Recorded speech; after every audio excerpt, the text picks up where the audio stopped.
বন্দরনগরী নারায়ণগঞ্জকে দুভাগে ভাগ করেছে শীতলক্ষ্যা। প্রতিদিনই জীবনের প্রয়োজনে নদীর এপার থেকে ওপারে যাতায়াত করতে হয় নগরবাসীকে।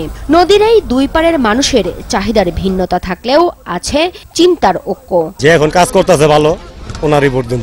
দুপারের মানুষই এবারের সিটি কর্পোরেশন নির্বাচনে যোগ্য প্রার্থীকে ভোট দিতে চান। আরো উন্নয়ন আমরা চাই, আর একটু ভালো জনমুখী এবং সাধারণ লোকের সেবামূলক কোনো উদ্যোগ তারা নিয়োগ, এটা আমরা চাই।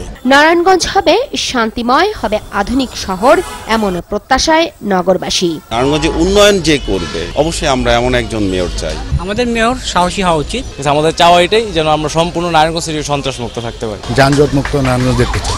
চায়ের দোকান, পানের দোকান, বাদ নেই রাজপথ, সব জায়গাতেই এখন থেকে বইতে শুরু করেছে সিটি কর্পোরেশন নির্বাচনী বাতাস। চলছে তর্ক বিতর্ক।